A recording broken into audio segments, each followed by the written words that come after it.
Hi there, comic book friends. I'm Travis. And I'm Ethan. And this is Monster Comic Reviews. That's right. And this is the actual third week of November's issue of our comics, as opposed to last week's, which was actually the second week we figured out. Anyway, so we're going to jump right into some comics. What are we talking about first? First up, we have Batwoman issue 14. Awesome book. As always. Okay, so there is, you could say that this book is becoming more and more of a picture book as opposed to a comic, but I still feel like it's sequential art. I mean, it is art told in a sequence of panels. The panels are extremely elaborate, and most of what's either being thought or said maybe off on one column, off to one side. I still enjoy the heck out of it. The art is still incredibly awesome. It's still telling an interesting story to me. Yes, is it taking a very long time to tell that story? And by the end of this, yes, are we going back to Gotham where we just were? Yeah. That's not like anything that we haven't seen before in comics as far as it being something that's really... It all leads to Gotham. All leads back to Gotham, as you always like to say. I think it's interesting. I love the extra storytelling that's in this, as far as, you know, this could be so much just about pretty pictures and Batwoman and Wonder Woman beating stuff up. But I still think it's cool that they continue to put Kate's voice in there going, you know, oh my gosh, here I am with this, you know, basically this goddess, and you know, her still relating back to Kate is still very important to her. So I appreciate that we continue to have that conversation. I think it's I think it's interesting. Wonder Woman cuts off, one of her siblings' heads, basically. Yeah. Because he's going to take forever to heal up after how bad he's been. Well, that scene was amazing. If he comes back, will he come back if she believes? So she says that she chooses to believe. That was a really good. Yeah. If this is a picture book, this is the best picture book I have ever read. Yeah. Well, I say that because there's some criticism, which I think is fair. It's a fair criticism out there about the fact that it's some big pictures and then a bunch of writing off to the side. And some don't like that, and I can understand that criticism. But I still think it works, and I still think it would be considered sequential art. I still consider it's a comic book and not a picture book. As far as that goes. Yes, this story is incredibly long. I mean, I'll agree with everybody on that also, but I'm still happy with it. Yeah. It's still cool. It hasn't done anything dumb. We're still dealing with the same stuff, granted, and we're issue 14? Yeah. So we're gone, a year and a quarter, basically on the same storyline to a large degree. Maybe that's an awfully long time for it to be one thing, but I don't know. A quick, 2-3 issues and it's done kind of a thing. I don't know. Obviously, it wasn't very much of a challenge. Yeah. If that's the case.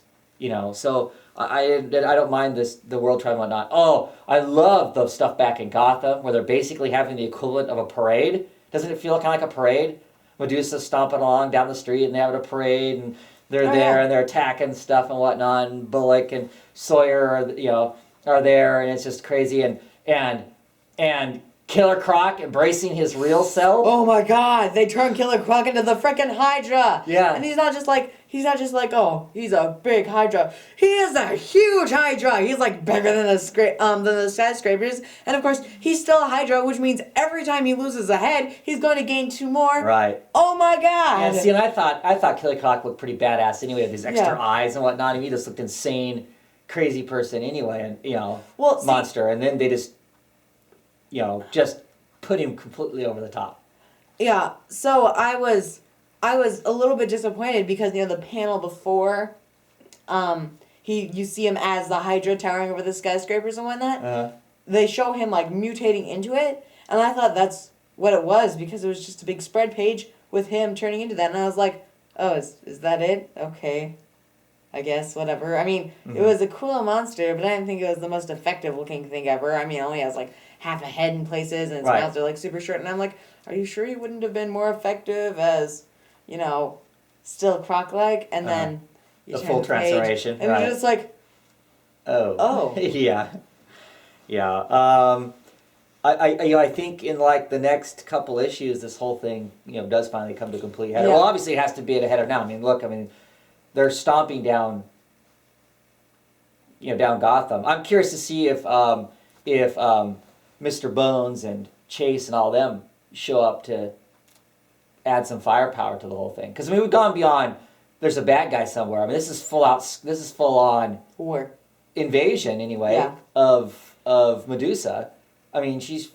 She's basically taking over Gotham. Obviously, So I love how Batwoman isn't really surprised that Gotham's the black heart of everything, but didn't we already know that? So yeah. That's an awesome page though, with Medusa's claw holding the heart, and then inside the heart is Gotham. Yeah, that's great. That's a great awesome scene. paneling. Yeah.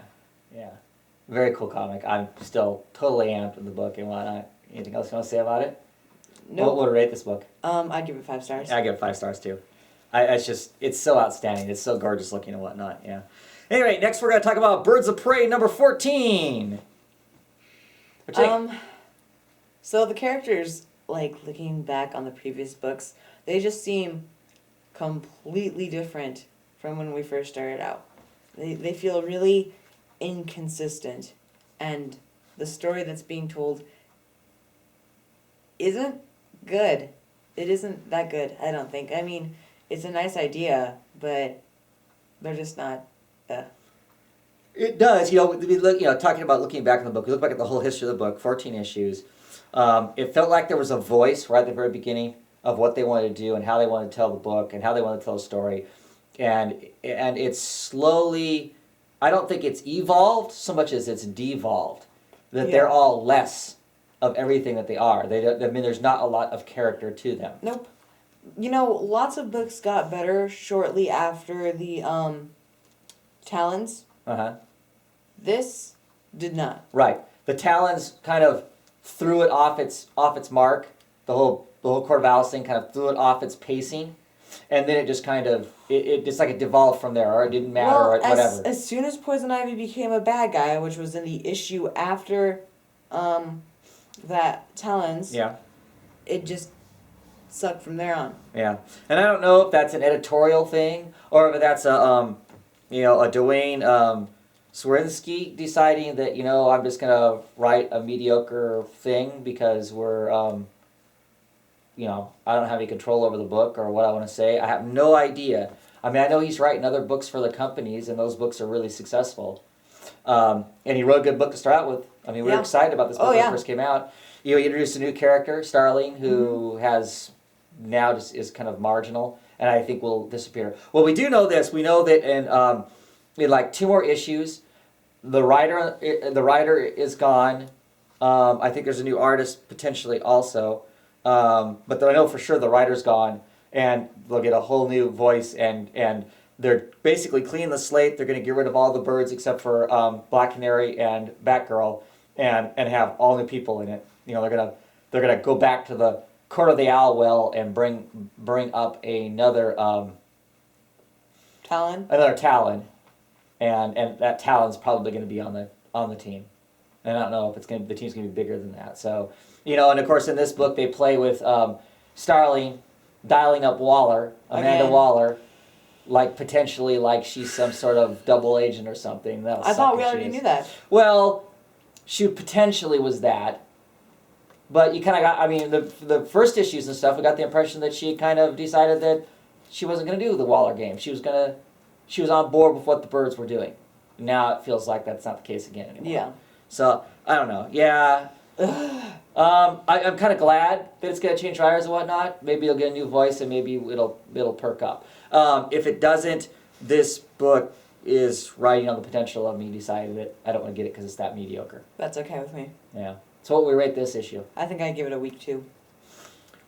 I'll give it a solid 2.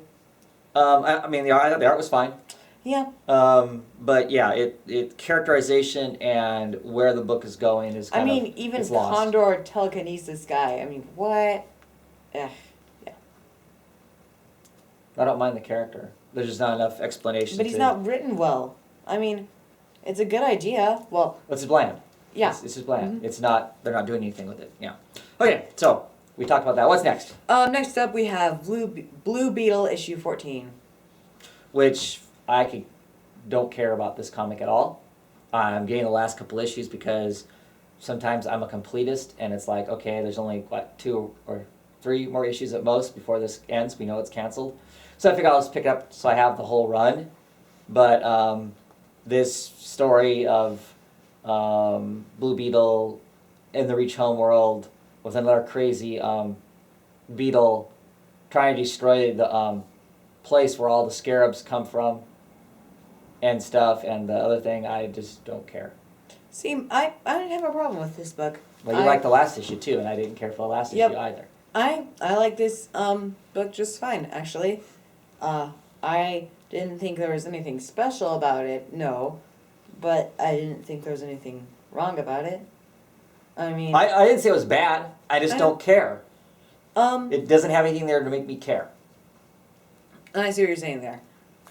I like that. I wish they better explained Kaji. Oh, Kai, I think his name is. Is that the other? His buddy, his scarab buddy that's flying around with him. The other beetle. Yeah. I wish they had gone in more depth about how he freed himself from the control of his scarab. Right. Same thing with I mean, because we know that Saint Walker blasted him, but still. Well, we assume that's enough. It killed the bug and enough that he is now in control of what's going on. Yeah. I wish they'd gotten rid of red face guy. The Mayan priest that wants Jamie's scarab back because it was originally his. He just seems kind of annoying to me. Well, yeah, he's supposed to be the comedy relief, isn't he? As he's always trying to run and catch up to him, and he always has the door like slam in his face at the last second, sort of stuff.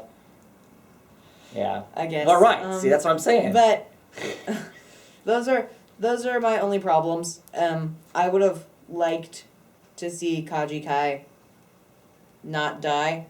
I mean, he's on the planet getting blown up. We don't know that he's dead, but he might as well be. I don't think anybody cares. Yeah, exactly. To bring him back as some jilted whatever.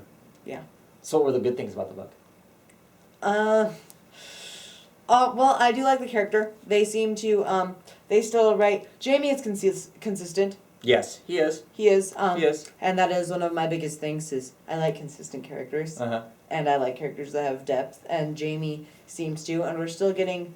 But they put him in a dumb situation where it doesn't matter. It doesn't matter. Yep. Who cares? I mean, I know why they did this plot line. I think they did this plot line because they knew they were canceling the book, and this puts Jamie out in space, and Blue Beetle is going to be one of the reoccurring characters in the new book they're putting out called Threshold. That's going to be kind of a space adventures. It'll have some stories of Blue Beetle and have some stories of some of the other space adventure type characters. And so this is an excuse to have him out there. Yeah. But see, I thought Jamie has way more charm setting in El Paso, Texas. Yeah. Dealing with family and all that kind of stuff. That was one of the things that, at least, I guess I should probably get over myself and stop complaining about the old Blue Beetle. But that was one of the things that made the first. But even this Blue Beetle there, briefly, they had that time. Exactly. Even when he went to New York, and he meets his grandma. Right. That was awesome. That was great. Yeah, I think he has this book in general, and Jamie has much more appeal when he has to deal with his Hispanic background, his other when life. He's a teen superhero. Exactly. Okay.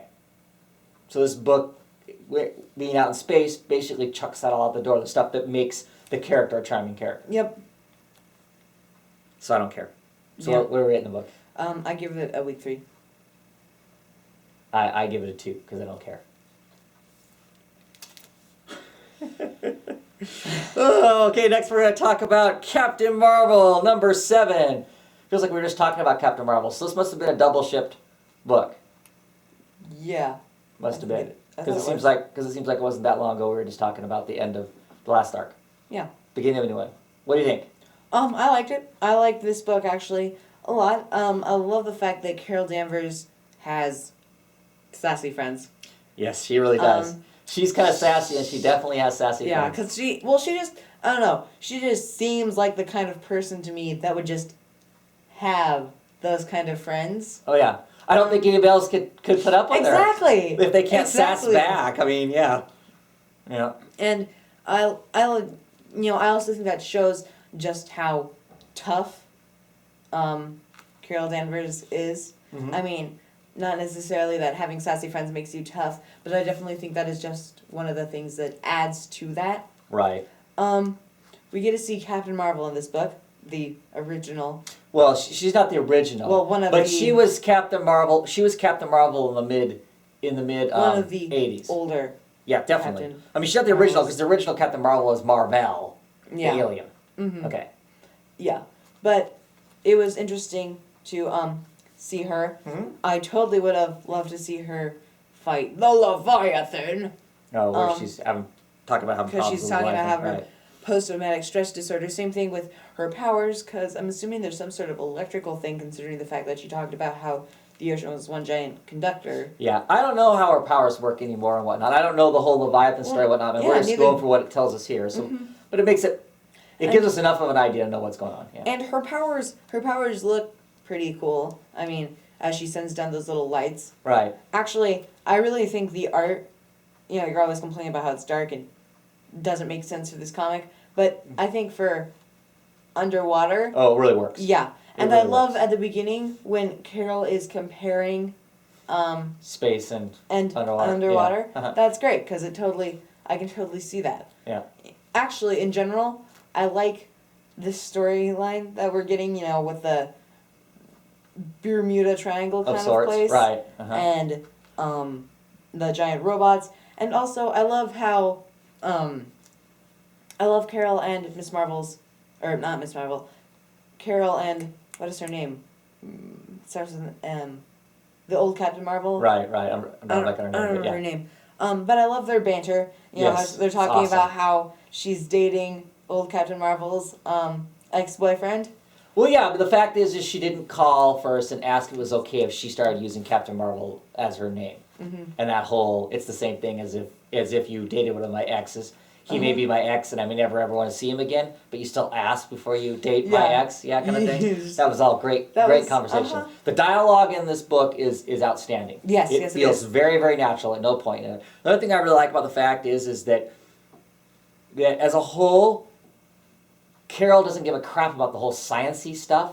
She just doesn't. It's not her gig. And I really like that because lots of comic books, even if they're an action person, Superman, action hero, right? I mean, he's an action person, right? Mm-hmm.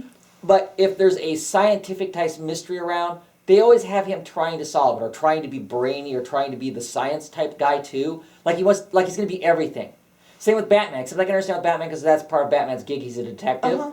But Carol wants nothing to do with it. Well, she wants just enough science for somebody to explain to her how to punch it and kill it. Yes, exactly. And she's fine. And I love that. But I love the fact is that, that not every superhero has to embrace all that stuff, nor does she have to be dumb. She's not dumb. Yeah. But it's not what she embraces. It's not what she's about. And they do a good job of giving us that. And they've done a really good job of making her consistent.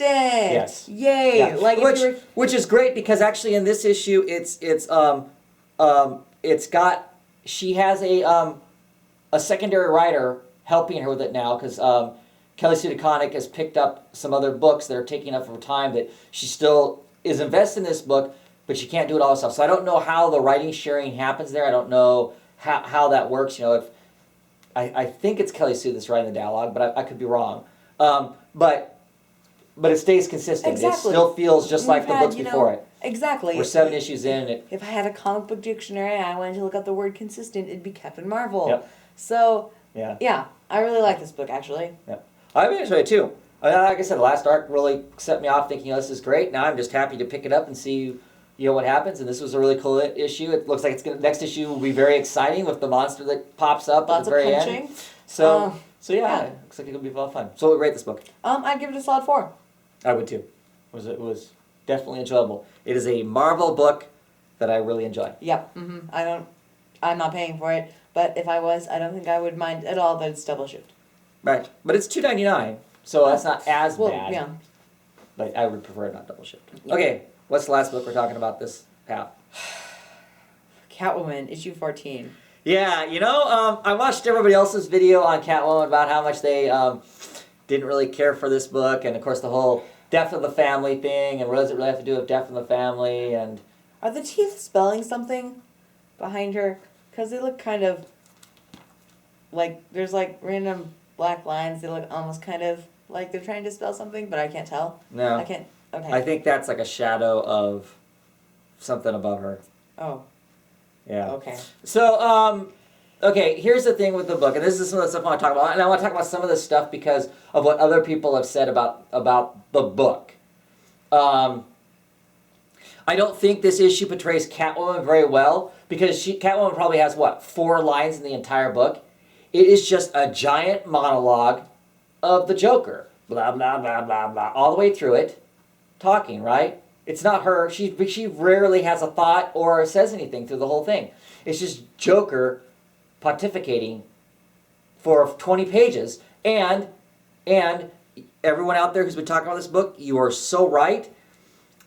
This Joker is inconsistent with the Joker that's in the other books. The Joker's in the other books is freaking frightening. This Joker is not. This Joker is like the old Joker. I mean, and not to say this isn't a good portrayal of the Joker, but it doesn't match up to the Joker who's come back to Gotham with his face peeled off. And you know what? Okay, so people were having that big stink with issue 0 of Catwoman, the cover on it. Oh, yeah, the hottie toddy cover. Yeah, yeah. Why are they freaking out about this? This is the most derogatory I've ever seen Catwoman. She spends almost, like, all of the comic practically naked, okay? And we're getting lots of boobs and butt shots throughout the entire thing. Well, I guess I'm annoyed. Well, okay, but maybe they're not complaining about that part so much because it is consistent with the storyline that's being told in it.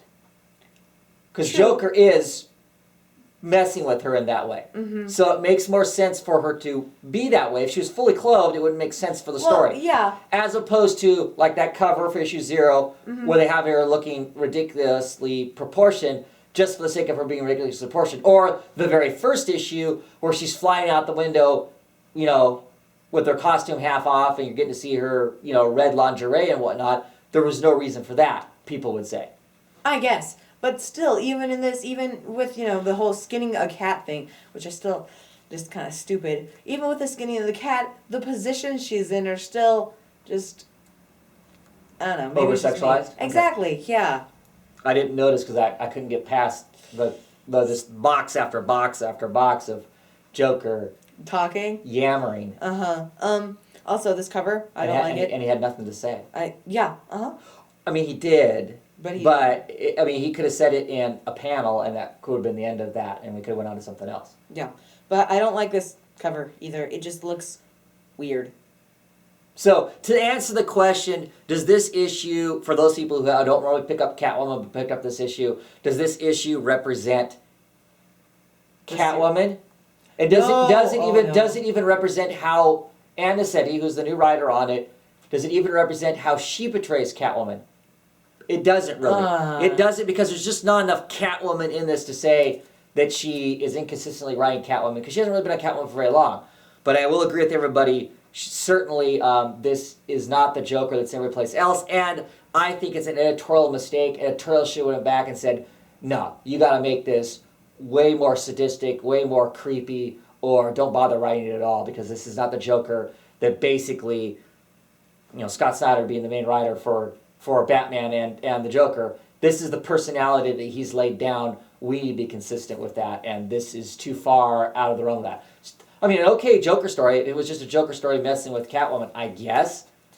I mean, because it's more of the old school Joker, but not the current Joker, not the Joker we have right now, not this vicious person that we have. So it's, the book was a failure. It just wasn't good. No. I'd give it a 2. I'd be angry if I had picked this up thinking it was part of the whole Death of the Family. It's got a lot of Death of the Family stuff in it, but still a crap for a book. And, a 2 at best, I think. Boy, we're crapping on comics today. This is supposed to be our good week! Yeah. Okay. So anyway, that's half for this half. We're going to be right back pretty quickly with the second half. See ya.